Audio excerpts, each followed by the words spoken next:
Olá, bem-vindo às Dicas do Didu. Estamos aqui firme, hein? Toda quinta-feira respondendo as questões que os amigos e seguidores nos enviam. Olha, você vai gostar. Hoje eu vou fazer um resumo logo no começo, porque as pessoas que assistem pouco já escolhem se vale a pena aguentar o chato do Didu aqui falando ou não, tá certo? Ó, você vai saber hoje aqui, além da novidade lá na Delacroix, além de novidade na World Wine, você vai saber do Michel Rolland e dos vinhos dele. Você vai saber por que ele foi importante. Você vai saber da Sangiovese. Sabia a origem da Sangiovese? Pouca gente sabe. O pessoal acha que é autóctona lá da Toscana, mas ela tem uma dupla nacionalidade aí. Dupla nacionalidade não, porque é italiana. Dupla regionalidade. E segundo a Jancis Robinson, né? Você vai saber também de Super Toscanos, como é que surgiu esse vinho. Você vai ter mais de 30 dicas de grandes Sangiovese. E você ainda vai ter lá do Túnel do Tempo o Gabriel Pisano. Há 15, 20 anos atrás, o Gabriel Pisano me dando uma entrevista. Que tal? Bacana não? Bom, vamos começar com Delacroix? Salut! Hoje eu estou aqui muito bem acompanhada para dar início a uma série de vinhos que serão destaques na Feira Naturebas. Então aqui a gente está com um pequeno spoiler, com o Dédé, que é um vinho do Jura, do domaine Stéphane Tissot. E esse vinho ele chama Dédé, em homenagem ao André Tissot, que foi o precursor do domaine, né? Foi o primeiro antes do Stéphane Tissot. E o apelido dele era Dédé, então ficou Dédé. Aqui a gente tem uma assemblagem das 3 castas tintas mais representativas do Jura. A gente vai ter aqui 40% Trousseau, 35% Pinot Noir e 25% Pulsar ou a Pulsar, né? Trousseau e Pulsar, castas nativas do Jura. Então, aqui a gente vai ter essa belíssima cor, bem clara, brilhante. A gente vai degustar para dar aquela vontade de beber lá na feira, sabe? Então aqui um nariz assim bem expressivo de frutas vermelhas, já ervas frescas bem no nariz aqui também. Uma leve pontinha de especiarias, uma acidez bem viva. É um vinho bem vibrante, é um vinho natural, por isso que vai para as trevas. Temos também aqui as frutinhas vermelhas, as especiarias do nariz, repete aqui na taça. Uma leve nota de chamate, eu sinto também. Então é um vinho que tem um tanino bem redondo, bem assim, ele bem gastronômico, dá vontade de comer uma coisinha, continuar bebendo e pode até beber ele mais fresquinho, porque como o tanino é baixo, é um vinho assim bem glu-glu. Então fica ligado, a gente ainda vai soltar mais alguns spoilers para você ficar com vontade e ir lá degustar com a gente na Feira Naturebas. Santé! Eu sempre recomendo o Delacroix, inclusive aos sábados eles fazem lá um almoço muito gostoso. Se você é aqui de São Paulo ou quando vier a São Paulo, você apareça lá. Vinhos, tem sempre vinhos em promoção no dia e qualquer vinho da importadora, a preço de importador mesmo, e servido com muita categoria naquele ambiente tão charmoso que o Geoffroy montou, e uma cozinha espetacular. Eu comi lá um dos melhores Bœuf Bourguignon que eu já comi na minha vida, viu? Bom, eu indico para você. E a World Wine? Vamos ver o que tem na World Wine? Você vai gostar dessa dica de hoje, hein? Olá, eu queria indicar hoje para vocês o vinho de um produtor que eu tenho grande admiração. Eu estou falando do Michel Chapoutier. O vinho que eu quero indicar para vocês hoje é esse Bellerouge. Bellerouge que é de Grenache Blanc, Roussanne, Viognier, Clairette e Bourboulenc. Que tal? 5 meses com as borras em tanques de concreto. Sabe lá o que é isso? Aquela untuosidade, aquela cremosidade. Vocês vão adorar. E esse vinho aqui é um vinho que você vai encontrar bastante estrutura, bastante densidade, toques de pêssego, uma coisa de ervas, um toquinho muito leve de camomila, Um vinho muito sedutor que vai ficar muito bom com os queijos evoluídos, com os pratos de peixe, até com as comidas triviais do dia a dia. Um espetáculo de produtor. Eu tenho muito carinho por ele. Eles têm paixão pelo M, né? A Maison Chapoutier surgiu, eles são de 1808, mas com sociedade do Calvé e companhia e tal. Foi só no ano de, até anotei aqui, o ano de 1922 é que surge o M. Chapoutier pelo nome Marius Chapoutier, tataravô do Michel Chapoutier e pai do Marc Chapoutier. Bom, ele foi sempre uma companhia lá no Rhône muito famosa, cresceu muito, era grande, mas aconteceu um negócio maravilhoso. Quando o pai do Michel Chapoutier passou a propriedade para ele, falou, ó, agora você vai assumir tudo. Ele já era enólogo, já fazia uns estudos, era um cara, ele é muito inquieto, apaixonado pela biodinâmica, pelo terroir, e quando o pai passou os negócios para ele, eu acho bárbara essa história, ele passou para o filho e falou, ó, o negócio agora é seu. Aí o Michel falou, olha, só que tem o seguinte, eu vou mudar radicalmente o que se faz aqui, porque eu gosto da biodinâmica, eu gosto da pureza do terroir, da representação autêntica do lugar. Aí o pai falou, olha, é problema seu, o negócio agora é seu, você faz do jeito que você quiser. Bom, esse Michel Chapoutier, gente, reformulou todos os vinhedos, ele ficou praticamente 5 anos para revitalizar as vinhas e se livrar de resíduos tóxicos de produtos químicos. Sabe o que é isso? Tem que ser valente, né? É um cara inquieto e muito competente. Os vinhos dele são fenomenais. A empresa cresceu, ganhou muito mais reconhecimento do que tinha. E hoje o Maison Chapoutier se espalha também pelo Roussillon, por Portugal, pela Alsácia, pelo Beaujolais, sem contar as adegas comerciais que ele comprou mundo afora. E agora já tem a Companhia das Filhas, que também não podia abrir mão do nome M, e uma se chama Matilde e a outra Maxime. Já indiquei vinho delas, elas já têm vinhos na linha que elas querem fazer lá na vinícola, que o pai dá espaço. Olha, sabe o mais bacana disso? É vinho que não machuca o bolso. Você vai tomar um vinho sincero, autêntico, vai conhecer essas castas autóctonas do Rhône. Grenache Blanc, já ouviu falar? Roussanne, acho que já. Viognier também, mas Clairette e Bourboulenc. Vai por mim, lá na World Wine. Bom, né? Chapoutier é um show, é um capítulo à parte. Bom, o Félix me escreveu pedindo para... tudo bem e tal. O Félix é um seguidor antigo, esse é daqueles que assiste inteirinho, não é, Félix? Tudo bem contigo, meu amigo? Espero que sim. Fiquei sabendo hoje da passagem do Michel Rolland. O que acha de falar de alguns vinhos dele? Então vamos lá, Félix, com o maior prazer. Eu, inclusive, tive o prazer de conhecer pessoalmente o Rolland, tive algumas vezes com ele. Você deve estar se referindo ao que chamam de Rolland Collection. O Rolland Collection eram os vinhos onde ele e a mulher dele tinham ou eram donos totais ou tinham participação grande. Era um portfólio deles, que engloba, olha aí, o Carrilhão, acho que ele gostava do Rolland, né? Não é muito meu perfil de vinho, mas o portfólio do Rolland Collection, ele engloba vinhos onde os dois trabalharam como produtores e proprietários, né? Diferenciando assim dos mais de centenas de vinícolas onde ele foi consultor, enólogo consultor mundo afora, né?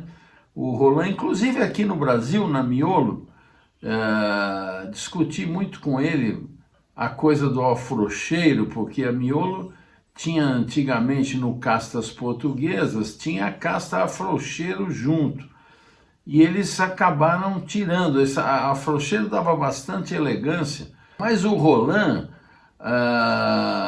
era adepto do mercado. O foco dele era o gosto do consumidor e não a expressão de um terroir. Esse é que era o grande ponto. E lá na Miolo nós discutimos sobre isso uma ocasião porque eu achei um pecado. Eles tiraram, usaram de pé franco para plantar Pinot Noir, me falou o Adriano Miolo. Bom, os principais rótulos da propriedade e produção de autoria dele e da sua mulher inclui o Clos de Lossiette, que aliás é uma visita fenomenal, tive lá 2 vezes, um show, uma assemblagem de tintos lá do Vale do Uco, né, em Mendoza, e que é a junção de propriedades, lindíssimo, administradas por famílias de Bordeaux. Então ali você tem alguns produtores e lá chama-se Clos de Lossiette, muito legal. A Bodega Roland, na Argentina, onde tem o Mariflor e o Val de Flores. E você tem também o Château Le Bon Pasteur, na França. Esse é o ícone histórico do Pomerol. Ele era originário do Pomerol, né? A região onde a prioridade é a uva Merlot, por isso a paixão dele pela Merlot, e que foi vendido no passado, lá em 2013, foi vendida essa propriedade lá em Bordeaux. E o Château Berthinot Saint-Vincent, um Lalande de Pomerol, que também pertence ao portfólio tradicional da família. O Clos de Lossiette é um vinho que reúne um vinho que está hoje aí eu andei procurando, ele está aí na Wine, a Wine que parece que é a importadora desse vinho. Estava custando R$120 em oferta, mas o preço normal dele é 219. Aqui ele diz sócio Wine 119 e não sócio 119. Deve haver algum engano aí no site da Wine, mas de qualquer forma é um vinho que já foi mais caro que isso. Está em bom preço. O Clos de Lossiette fez muito sucesso quando foi lançado. É um vinho que, na minha opinião, precisava esperar 15 anos, 20 anos para se livrar de um pouco de exagero de madeira, na minha opinião. São 11 meses de barrica, sendo a maioria nova, mais de 70% barrica nova. Cabernet, Malbec 59%, Merlot 15%, Syrah 13%, Cabernet Franc 6%, Cabernet Sauvignon 4%, Petit Verdot 3%. Veja que assemblagem, não? E eles têm lá uma Magnum, a Magnum que estava em oferta por R$299, que também me chama a atenção porque o preço original é R$829. Tem algo estranho aqui, uma disparidade um pouco grande entre a oferta e o preço normal.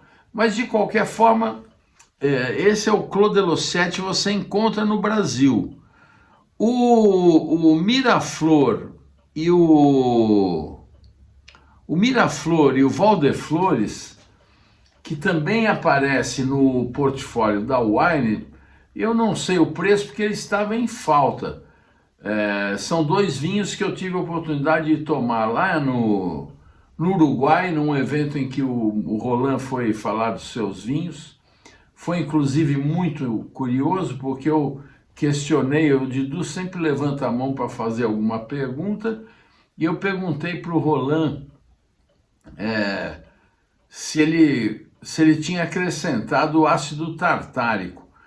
Os vinhos argentinos, por conta de um pH não tão adequado lá de Mendoza para os seus vinhos, sempre acrescentaram ácido tartárico para compensar e dar um pouco mais de acidez. Não tem nada de ilegal nisso, nada de errado, apenas é em introdução enológica, né? E no passado era muito comum, todo mundo falava disso, aquelas coisas do modismo, né? Outro dia até fiz um Dom Vinagre falando dessa coisa dos modismos, tem sempre o assunto da vez. E eu sei que o ácido tartárico desapareceu do discurso de qualquer produtor argentino de uns 10 anos para cá. E nessa ocasião, isso era logo que ele lançou esses vinhos, era um jantar no Conrad, muito chique, estavam lá os principais produtores do Uruguai, e eu levantei a mão e falei: Michel Rolland, quanto você adiciona de ácido tartárico no seu vinho? Ele era muito snob, assim, o jeito dele de falar. Ácido tartárico? Não adiciono nada. E antes que eu falasse qualquer coisa, o salão caiu na risada. Foi uma coisa assim um pouco constrangedora. Ele garantiu que não punha ácido tartárico. Bom, de qualquer sorte, ele fazia aqueles vinhos, fazia esses vinhos com muita dedicação. O Le Bon Pasteur, eu não achei importador no Brasil também.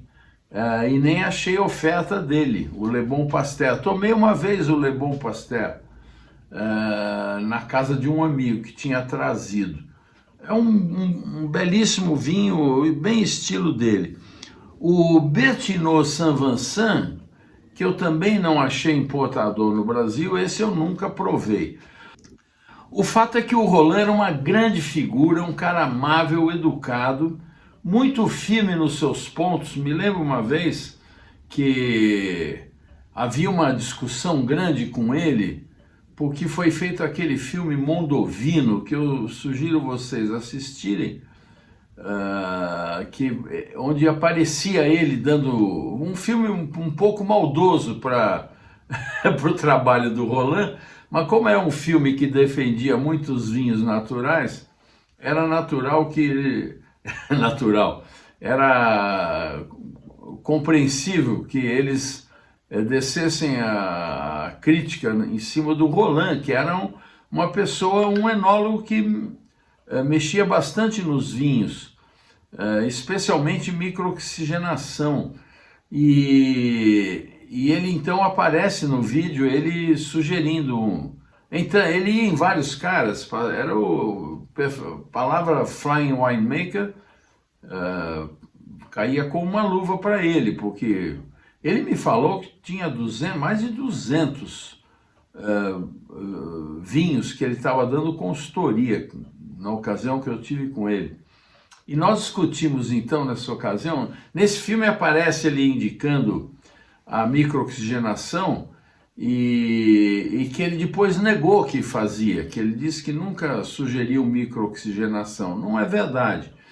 O fato é que nós tivemos uma discussão e ele falou uma coisa que eu achei muito interessante, porque eu criticava a coisa de manipular vinho, porque eu achava que o vinho deveria ser uma expressão do terroir e ponto final. Quem não gosta, toma outro e assim por diante. E ele veio com uma justificativa genial. Ele falou: Didu, até hoje eu não conheci um produtor de vinho que não quisesse vender seu vinho. Ele faz o vinho para vender. E se você quer vender, você tem que ter atenção no consumidor, porque ele é que vai comprar. Olha, belo argumento, não é um argumento de marqueteiro. É tipo a Susana Balbo. O cara quer gosto de chocolate no vinho, não tem problema, eu ponho, é só tostar a barrica, não sei quantos graus, por X minutos e vai ter gosto de chocolate. Enfim, são caminhos, né? Mas um belíssimo argumento. Uma vez, ele também falou, tenho isso em vídeo, se eu achar eu coloco aqui. Eu perguntei: Rolland, o que falta para o vinho brasileiro, quando ele era consultor da Miolo? Ele falou, foi direto, na hora, falta que os brasileiros gostem do vinho brasileiro. Olha que genial. E realmente, os brasileiros, lamentavelmente, ainda são muito elitistas, achando que o que é do exterior é que é melhor. Nem sempre, nós temos coisas maravilhosas que deveriam ser prestigiadas. E a outra coisa que eu queria falar dele e elogiá-lo é que também nessa viagem ao Uruguai, que eu tive uma entrevista com ele para Prazeres da Mesa, fui enviado pela Prazeres da Mesa para lá, e eu perguntei para ele a respeito de biodinâmica, o que ele achava, certo de que ele iria repudiar. E não, ele foi direto. Se eu achar o vídeo também coloco aqui, ele foi direto. Não, me falou, eu penso que é o futuro. O futuro é esse e eu estou trabalhando nesse sentido. Olha, me chamou a atenção. O fato é que eu, particularmente, não apreciava aquele estilo Michel Rolland, que era muita extração, muita fruta, muito álcool, muita madeira. Isso ele conseguia colhendo frutas maduras, bastante maduras, fazendo uma extração mais longa, deixando o vinho em barricas novas. Isso criou um perfil que combinava com o perfil do Parker. E então tinha estou falando isso década de 80, 90, criou-se um triunvirato de poder, que era o Rolland, o Parker e o Marvin Schenken, que era o editor da Wine Spectator.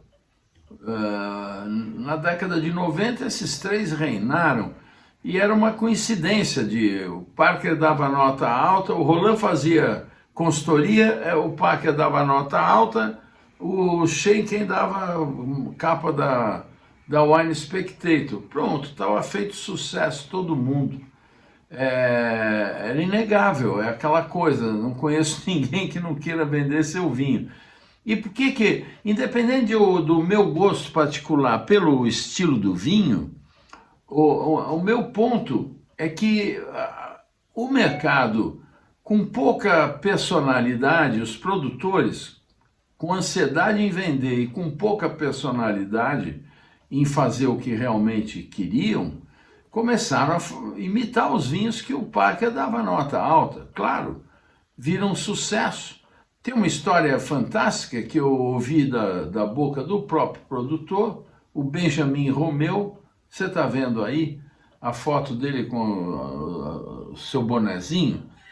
O Benjamin é uma figura, um cara muito simpático. Os vinhos deles chegam pela Premium Wines, do meu amigo Orlando Rodrigues. E uma vez ele esteve aí, a gente conversando, ele me contou uma história que eu achei fenomenal, tudo na história, principalmente a postura do Parker, que eu achei que poderia ter sido um pouco menos altruísta do que foi, menos profissional do que foi. Ele foi profissionalíssimo. O Benjamin Romeu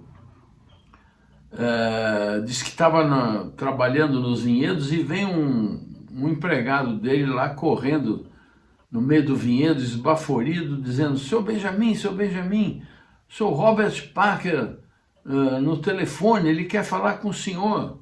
O Benjamin Romeu olhou para o seu funcionário com a maior naturalidade e falou: não, disse que eu estou trabalhando no vinhedo, não posso atender. Sensacional.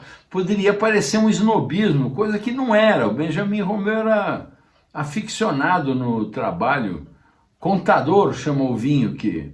E o Parker, então, o cara então falou para o Parker desligou o telefone. Bom, passa o tempo, uns dias, o Parker anuncia 100 pontos do vinho contador. Isso eu ouvi pela boca do próprio Benjamin Romeu. Ele falou: Didu, ele não mudou uma linha do que ele achava. Depois nós tivemos contatos, eu me desculpei, ele falou que compreendia muito bem, e ele elogiou o vinho e queria só trocar ideias, saber detalhes e tal. Bom, o que aconteceu? Para vocês terem uma ideia da influência que foram esses três caras. O Benjamin Romeu falou: Didu, de lá para cá, eu vendo o contador, as garrafas do contador, eu vendo com 5 anos de antecedência. Imagina, e o vinho multiplicou por 5 o valor. Então, o que acontece? Não gosto disso.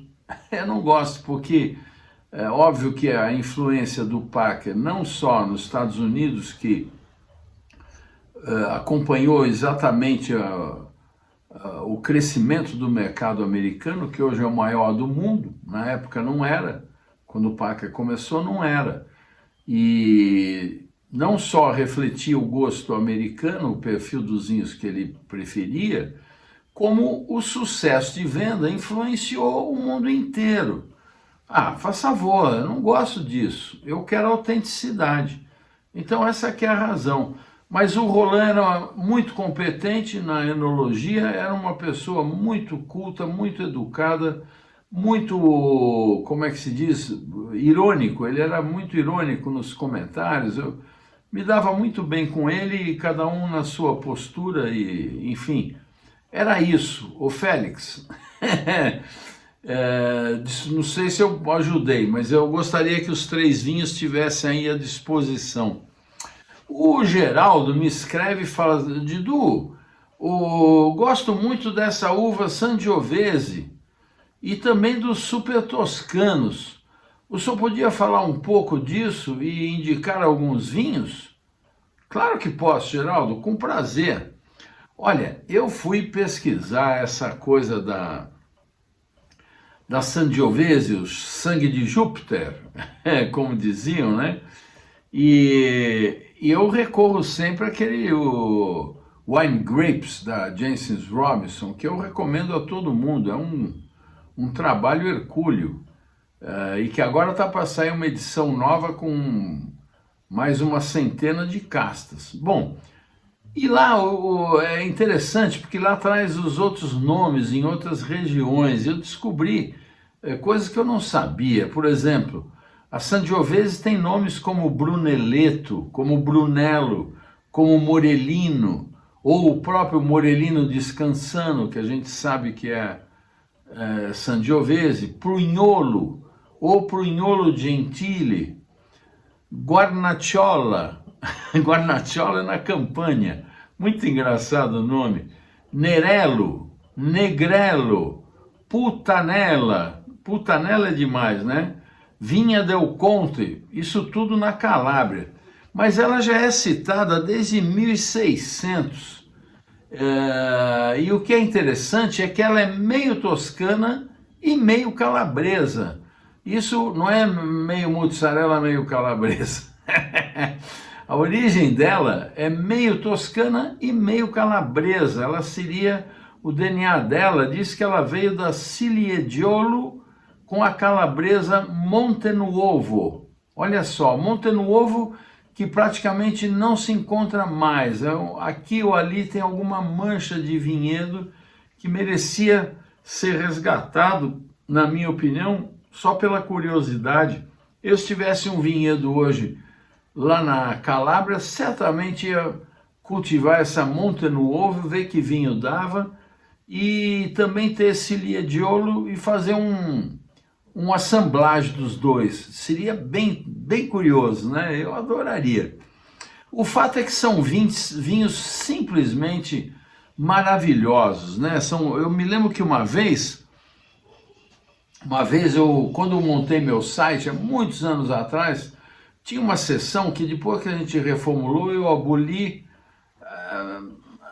Às vezes me arrependo de ter abolido, mas não interessa. O fato é que tinha uma seção que eu imitava aquele aquele Actos Studios, lá aquele programa de entrevista que faz as mesmas perguntas para diferentes atores do teatro e do cinema, né? E eu criei o Wine Actors Studios na ocasião.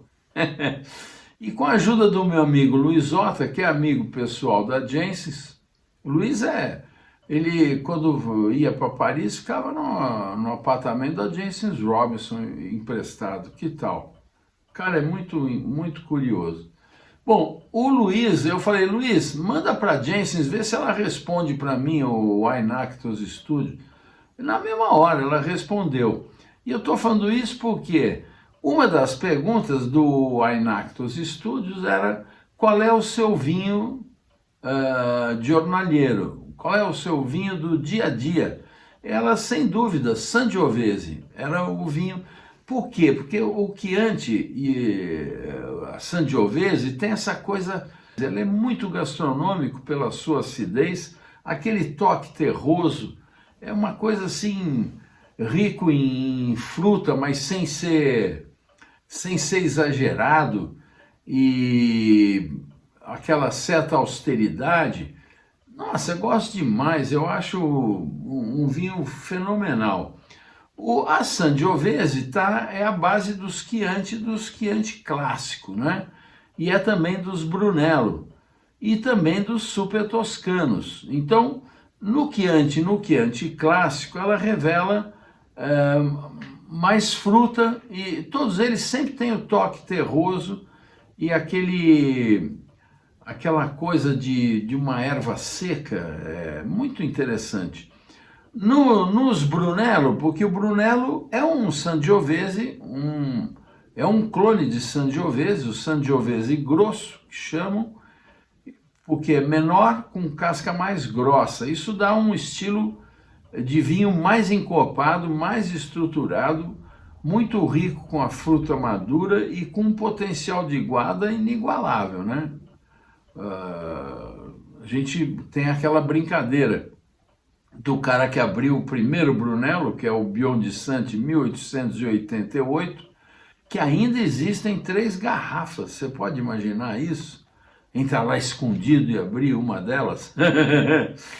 Bom, e conta a piada que um cara abre um Biondisanti 1888, prova e fala: puxa, devia ter esperado mais alguns anos, porque nunca está pronto. Então tem grande potencial de guarda. Nos Super Toscanos, com assemblagem de uvas francesas, notadamente Cabernet Merlot, Cabernet Franc, ele também traz um diferencial com maciez e aromas de frutas negras. É um vinho bastante diferente. É interessante contar para você, o Geraldo, né? Geraldo, é importante comentar com você que o Super Toscano, pouca gente sabe, mas o Super Toscano pode ser também só Sangiovese, desde que afinado em barricas pequenas de carvalho francês. Pouca gente sabe disso, também é considerado. Você sabe, a gente acho que já falou aqui, esse vinho surgiu pela amizade do Marchese Mario Intisa della Rocchetta com o Philippe de Rothschild, ambos aficionados por corridas de cavalo, e sai a conversa sobre vinho. O Intisa della Rocchetta tinha uma propriedade em Bolgheri que era da sua esposa, e um dia, conversando numa corrida, os dois falam, porque a ideia de repente plantar uma Cabernet Sauvignon lá, será que funcionaria em Bolgheri? Eu me divirto imaginando, porque o Felipe falou: não, manda as mudas para você, claro que vai funcionar e tal. Fico imaginando uma carroça vindo com umas Cabernet do Felipe de Rothschild e chegando lá em Bolgheri para fazer o vinhedo. Depois soube que os primeiros vinhos foram uma droga total, ele achou horroroso, e há cartas deles, cartas trocadas entre o Mario Intisa e o Felipe, onde o Felipe falava: não, tenha paciência, a Cabernet é diferente, ela precisa de tempo, não é um vinho que fica pronto logo, deixa afinar e não sei o quê. Isso começou na década de 40. O primeiro Sassicaia é de 1958, já nas festas de família. E ele foi lançado 10 anos depois, de tão gostoso que ele ficou, um vinho tão excepcional. Era o trabalho do enólogo Giacomo Tax, famosíssimo.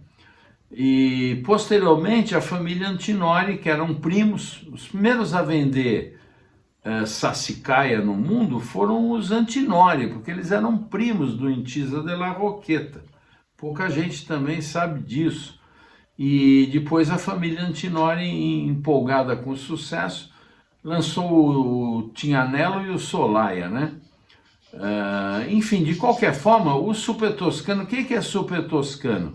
Vinhos feitos com uvas francesas em solo italiano, invecchiato em barrica francesa. Tem que afinar em barrica francesa, não em bote grande. Vale ter Sangiovese com as francesas, vale ser só francesa em solo italiano, como vale ser só Sangiovese em barrica francesa. Bom, o Sassicaia fez tanto sucesso, e como estava fora do que era permitido na legislação regional lá da Toscana, ele era obrigado a ser vendido como vinho da távola. Mas era tão bom e fez tanto sucesso, especialmente nos Estados Unidos, que começou a ficar vergonhoso para a Itália que o vinho mais caro e mais famoso era um vinho de mesa, sem denominação. Então, em 1994, o Sassicaia deixou de ser vendido formalmente como um vinho da távola e foi integrado à legislação italiana como uma subzona específica dentro da recém-criada, na ocasião, Denominazione di Origine Controllata Bolgheri.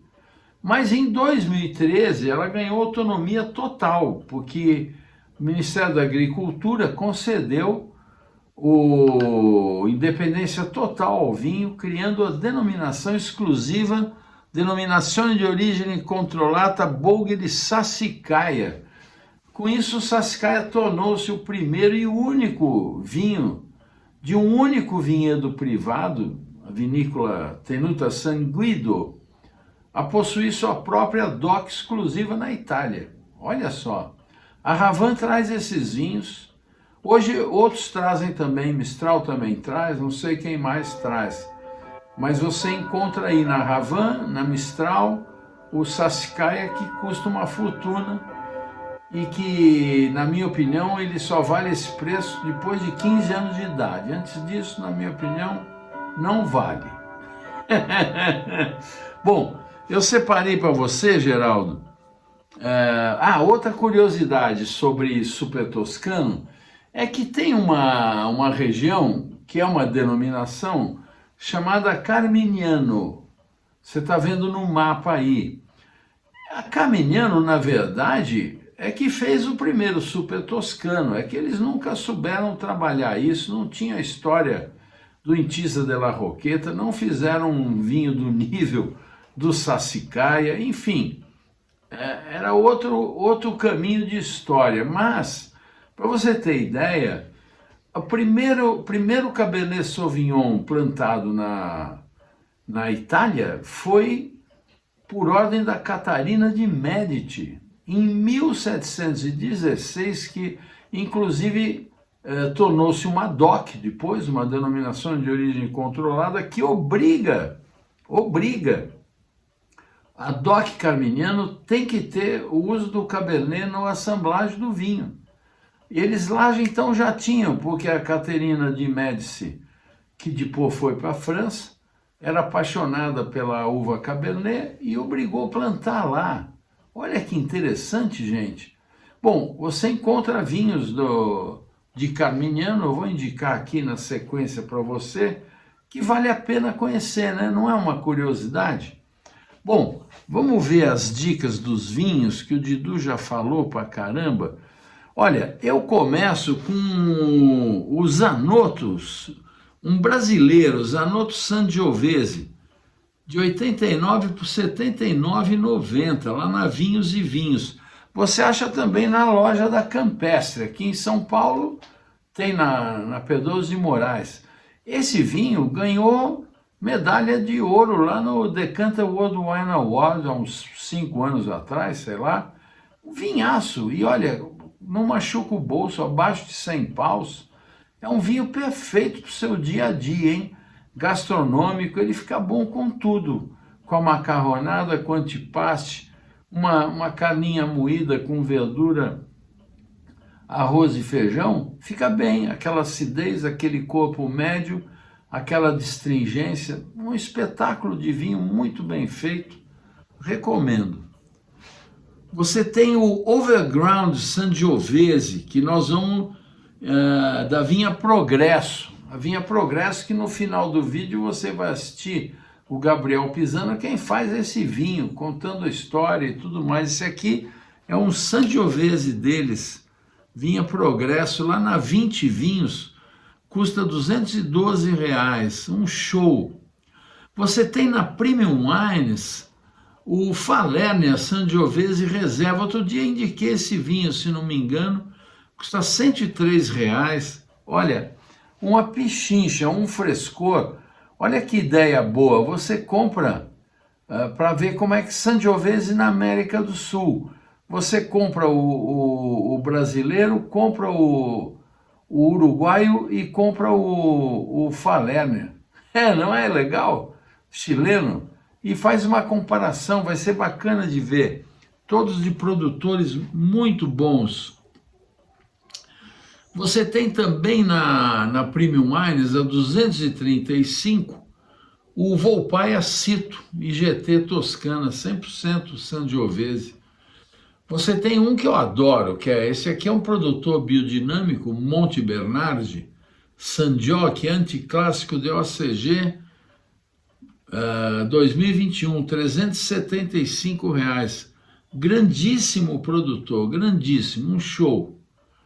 Tudo na Premium Wines, esses aqui. Você tem o Montosoli, que antes de OCG, também 100% Sangiovese, da Toscana, R$155.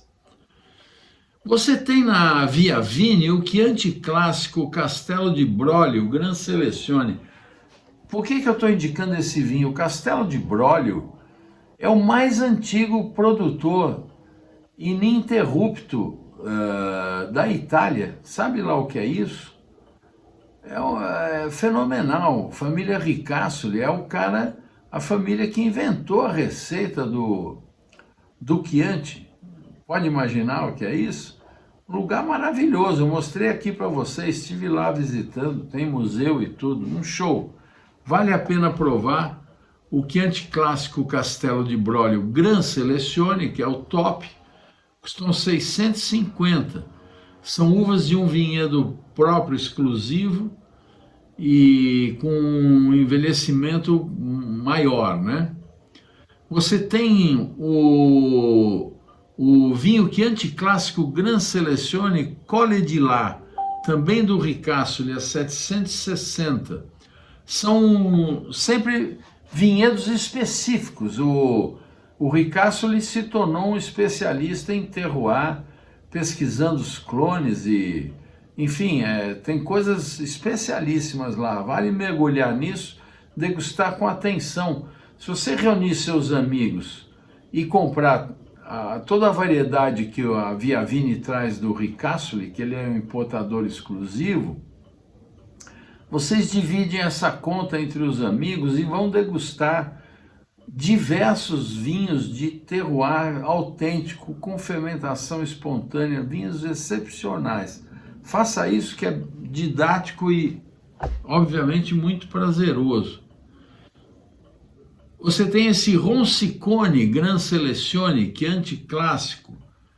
Você tem também, esse vale muito a pena, porque aqui já é um super toscano, ele é Sangiovese com Cabernet Sauvignon e Merlot.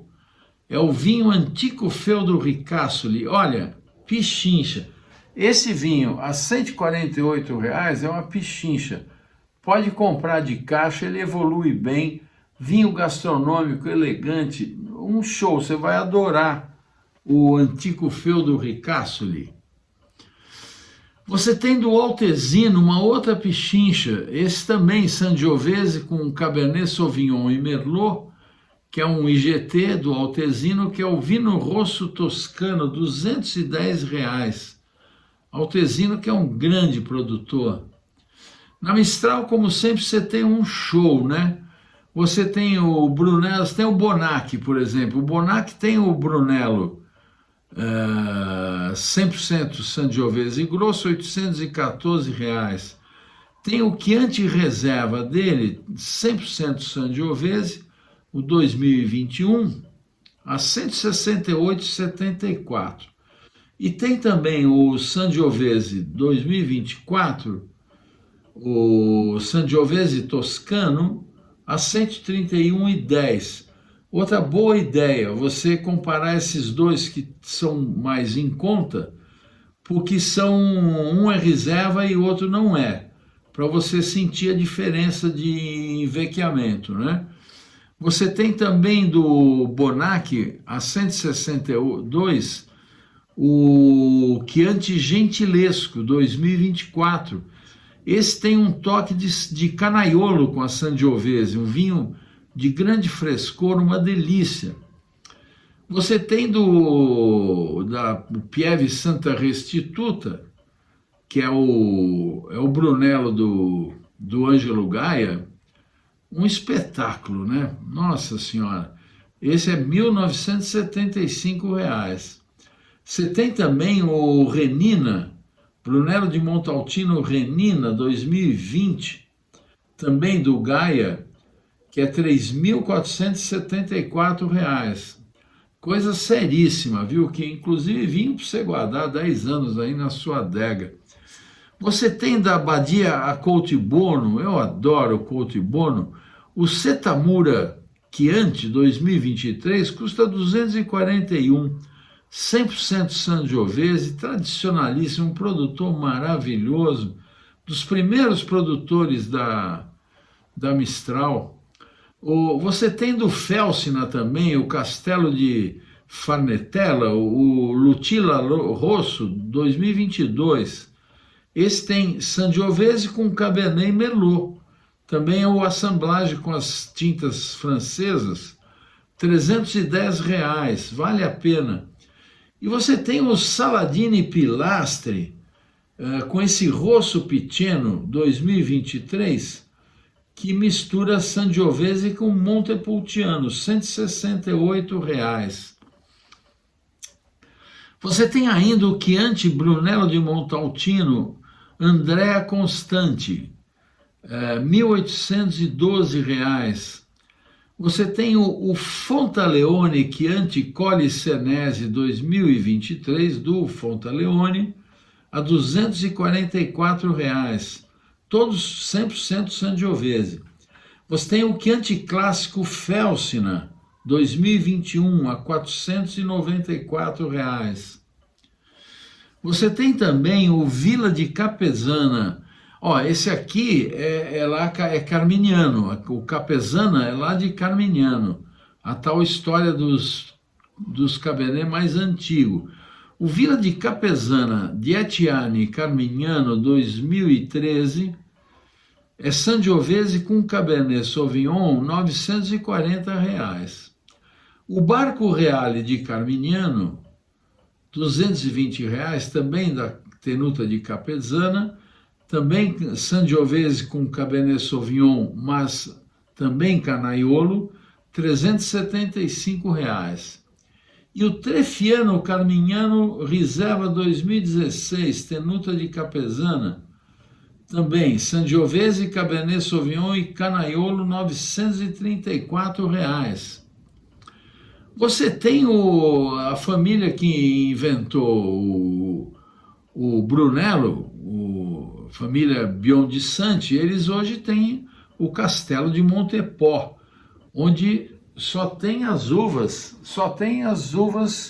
do clone BBS Unditi, que são Brunello Biondisanti 11, que é a amostra do estudo famoso que eles fizeram, onde selecionaram mais de 30 clones e com a universidade pesquisaram o mais autêntico, o mais representativo dos Brunello de Montalcino.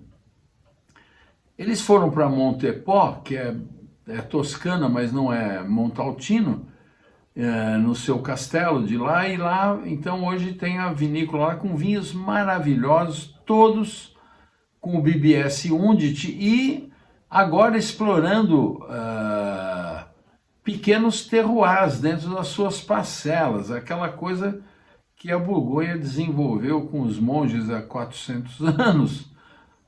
Graças a Deus está agora espalhando pelo mundo, tal do Climat. O Climat, que muita gente confunde, o Climat é uma especificidade de um microterritório dentro de um terroir. O terroir está lá especificado, mas tem manchas distintas de subsolo, de profundidade de camadas distintas desse subsolo, de inclinação e essa coisa toda. Hoje a família Biondissante desenvolve lá coisas maravilhosas. É o caso aqui do Bracale 2024, Castelo de Montepò e Jacopo Biondissante, Sangiovese Grosso com Merlot, 262. O Sassuoloro, famosíssimo Sassuoloro do 2023, do Castelo de Montepò, esse é 100% Sangiovese Grosso, R$ 499, muito legal esse vinho, é uma grande compra e com um potencial de guarda enorme. O Fonte Carnese, Cabernet Sauvignon Toscana, é um 100% Cabernet do Castelo de Montepò, 1881. Belíssimas compras. Você tem também o Pó de Ferro Sangiovese Toscana 2019, 1881, também 100% Sangiovese Grosso. Sangiovese com Cabernet Sauvignon e Merlot é o Schidione 2019. Que vinhaço, gente, que elegância. Esse custa R$ 3.760.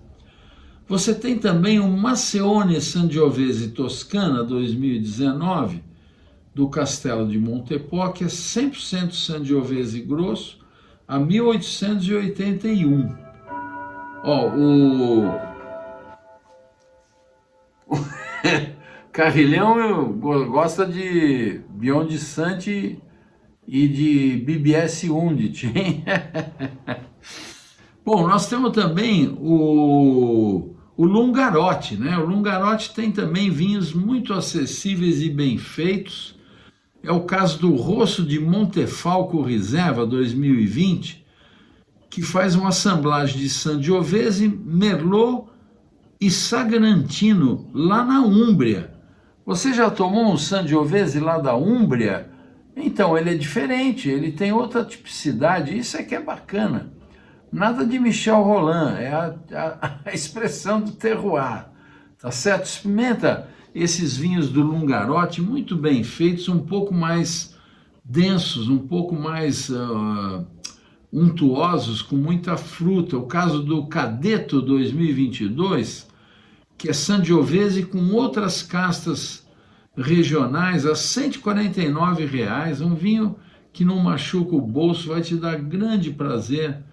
E você tem também com Sangiovese Colorino, o do Lungarote, o Rubesco Rosso de Tordiano 2020, R$ 281. Um espetáculo.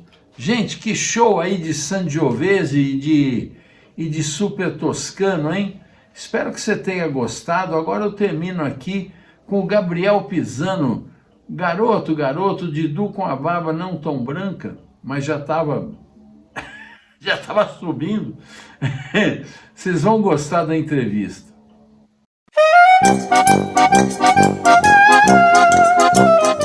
Gabriel, prazer te ver aqui no Brasil, hein? Pô, finalmente, é só a família que vem pra cá, você não vem ficar lá trabalhando? Vamos fazer um brinde aqui primeiro, com esse Tanat. Saúde. Saúde, meu amigo. Tá bárbaro, não?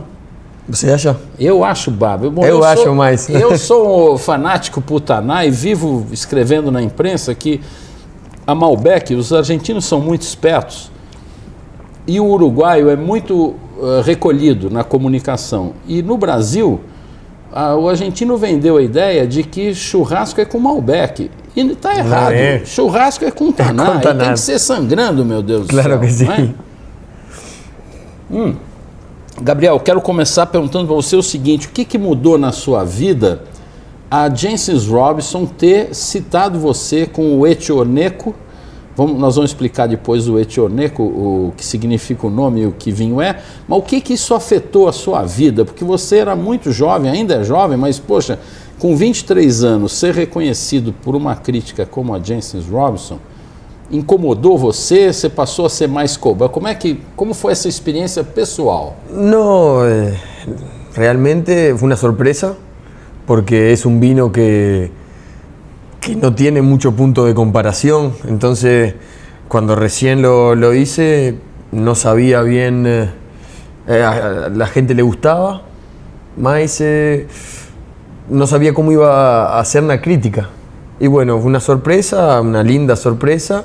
Y bueno, pero después por ahí me dio un poco más de confianza, pero igual la confianza me la había dado mi familia y certamente, sua família sempre te apoiou. Muito importante, sim. Tanto é que esse vinho só existe porque a família lhe apoiou, né? Sim, sim, sim. Explica um pouquinho como é esse vinho para o telespectador.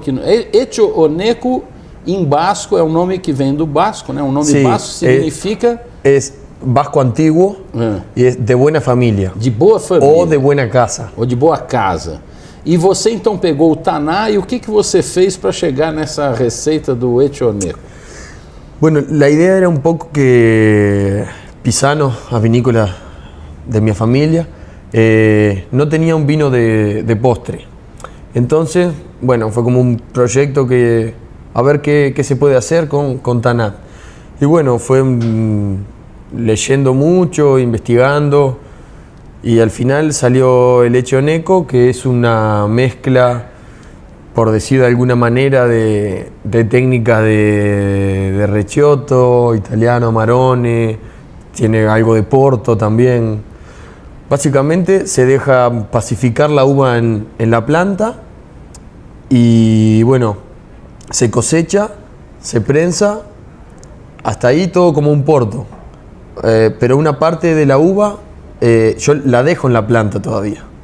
Entonces comienza la fermentación. Cuando veo más o menos la cantidad de alcohol suficiente, agrego alcohol de vino y ahí con eso freno la fermentación y queda un vino con dulce y con alcohol. Y con álcool, está certo. Pero la diferencia es que, bueno, en ese momento, que pasaron más o menos 20 días más o menos, cosecho las uvas que quedaron en la planta y las tiro ahí adentro, mas con raspón, con tudo. Todo el racimo, corto, va para ahí. Fantástico. Y bueno, ahí yo creo que con el alcohol agregado hace una extracción interesante de esas uvas que están casi pasa, ya son uva pasa. Y bueno, de ahí se prensa todo nuevamente y va para la barrica de Carvalho y después directamente para botella, sin filtración, sin nada. Sensacional. Casi sin ningún... Yo siempre falo que gosto de ser un enólogo que não gosta de trabalhar muito. Quer que o vinho faça todo. O vinho é que tem que trabalhar. Sim.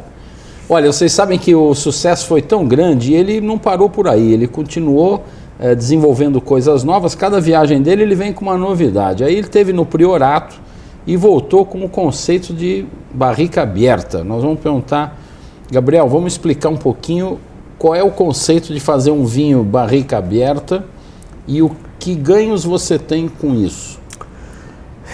Bueno, como vos decías, sí, fue después de una experiencia que hice en la bodega del Priorato y la verdad que el Tanat es una variedad que hay que saberla elaborar y que todavía estamos continuando. Hay mucha gente joven que está investigando de cómo elaborarlo, cómo hacerlo más fácil de beber sin perder la identidad, claro, que es lo fundamental, de Dios, porque es una variedad que es así. Uno no quiere hacer un Tanat que parezca un Cabernet. Eso mismo. La idea es que sea un Tanat como debe ser y eso hace que sea un vino tánico y un vino con personalidad. Pero bueno, con el tema de la barrica abierta, que lo que es se agarra una barrica de Carvalho, se le saca una de las tapas y se se despalilla la uva ahí adentro. Uno tiene un contacto de la uva con el carvalho nuevo y también de segundo uso, que eso hace que los taninos se redondeen rápidamente. Lo mismo que uno puede conseguir por ahí con 1 año o 2 años de barrica. Una de las cosas que a mí me sorprendió también de esta técnica es que a los 6 meses, 7 meses ya está pronto para engarrafar. Y de un vino que uno lo prueba y no concibe que es un vino nuevo del mismo año. E você não está só fazendo taná assim, você tem... El primero que hice fue o Tanat, Tanat. mas ahora, este año hice Petit Verdot, Tanat, Cabernet Sauvignon y Merlot. Fantástico. Sí, porque la verdad que, bueno, personalmente quedé muy contento y mucha gente que lo ha probado quedaron también magníficos. O sea, ellos quedaron, no es algo común. Entonces, la gente le gusta salir de lo común para ver cosas nuevas. Y a mí también buscar y elaborar, intentar hacer cosas así. Entonces estamos muy Gabriel, contentos. me conta, você continua trabalhando tanto em Pisano como Vinha Progresso. Pisano é estabelecido, tem seu perfil, não é uma vinícola que fica inventando, ela tem tradição. E a Vinha Progresso, que virou a Todo lo contrario. bodega experimental do Gabriel, você tem essa linha que eu adorei. Vocês sabem que aqui um detalhe, o tio do Gabriel, que é um embaixador do vinho uruguaio, o Daniel Pisano, quando eu tive a primeira vez no Uruguai, nunca vou me esquecer uma frase fantástica, ele me falou no início da viagem. Ele foi nos pegar no aeroporto, muito gentil, é um gentleman, e ele me falou assim: ó, Didu, você agora vai conhecer o Uruguai e você vai olhar o dono do vinho e vai tomar o vinho. Você vai ver que eles são iguais, porque se for diferente tem alguma coisa errada. Mas olha, é batata. Em todas as vinícolas que eu fui, o vinho refletia a personalidade do produtor. Agora, o sobrinho dele, com essa Vinha Progresso, vem confirmar mais uma vez esse dito do seu tio, porque os seus vinhos refletem exatamente essa alegria, esse descompromisso, essa busca por inovação e ao mesmo tempo com muita qualidade.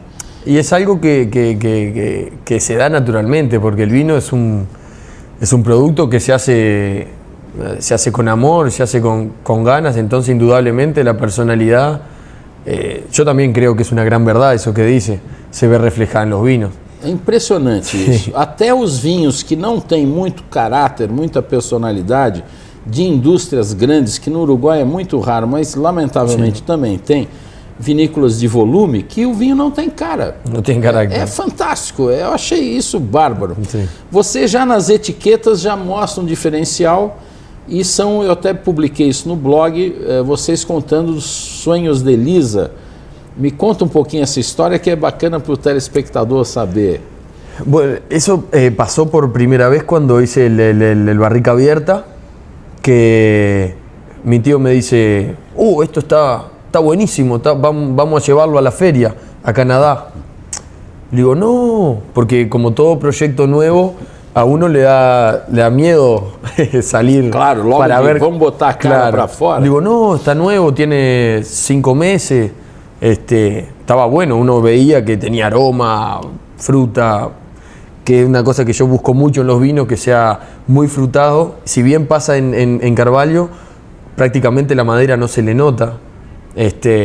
Y dice, bueno, pero dame una botellita directamente de la barrica, que la llevo y a ver qué pasa. Y bueno, pero había que ponerle una etiqueta, no tenía rótulo. Entonces, mi tía, que es Elisa, ella dibuja, es artista. Ela é esposa de quem? De Daniel. Do Daniel. Sí. Tá. Entonces, justo estaba en la oficina de él y vi por ahí, tenía un bonito, dibujo falou, pô, de aí, ella. vamos fazer isso. Llamé a mi tía y le digo, tía, preciso hacer un rótulo con su dibujo. ¿Puede ser? Sí, puede ser, no sé qué. Y ella trajo uno, que eu gosté mucho, que es ese que está aquí ahora. Vale. Y entonces ella pinta cuando lo que sueña. Ela interpreta o que Interpreta el sonhou. sueño, se levanta, pinta de mañana. E são lindos, Se levanta, a mí me gusta mucho, sí. lindos, uma viagem. Y aparte que son pinturas modernas, sin legal. prejuicio. Muito legal. Adoro. Você está com a sua linha de vinhos da Vinha Progresso, a bodega experimental, tem que vinhos hoje? Você tem o Taná, que nós estamos provando, tem o Sangiovese, que é bárbaro, Sí, está una Petit Syrah, Petit Syrah, que eu adorei o Petit Syrah, esse mesmo. Sangiovese, como você falou, Cabernet Franc y dos Tanat. Dois Uno más Tanat. bello que este aquí Tá. y uno más nuevo. E tem alguma coisa que você está experimentando e que ninguém sabe ainda, para a gente falar em primeira mão aqui? Sí, bueno, este año hice Pinot Noir. Pinot Noir? Sí. Delicado ou é um Pinot Noir? Como é que é o Pinot Noir? O Uruguai tem ótimos Pinot Noir. Este es un Pinot Noir que la idea es que refleje, siga el mismo camino, joven, muy frutado, poca madera, pero todos vinos gastronómicos, Tá. con buena acidez, Ótimo. y quedó realmente, no posso falar, mas quedó muy bueno. Gostou? Ficou bom, ainda está na barrica, mas. Isso é para o ano que vem. Sí, o final de este año, capaz. desse ano. Sí. Bah, vou ter que ir lá provar. Va a tener que ir, sí.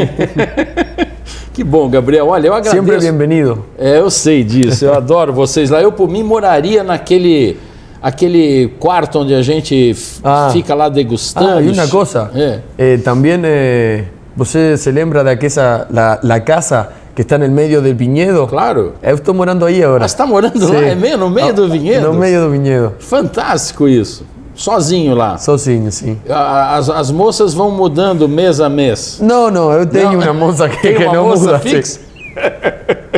Aproveitem, porque a juventude, a gente tem que fazer as coisas na idade certa, né? Você agora está na idade dos taninos jovens. Tem que aproveitar. Depois, quando eles polimerizarem, como os meus, aí é mais cultura, mais conversa, não é? Tá bem. Meu amigo, foi um prazer te receber aqui. Não, muitas gracias. Bom, sucesso aí. Muitas gracias. E olha, gente, é o que eu digo sempre, nós podemos até ficar sem beber. Beber mal, jamais, hein? Saúde. Salud.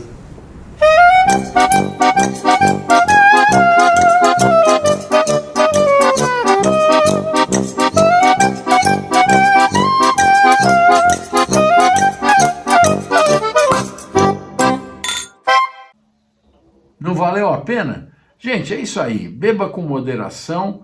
Uma taça por refeição vai fazer bem para a sua digestão, para o seu coração, para o seu espírito. Tá certo? Semana que vem estou de volta. Saúde!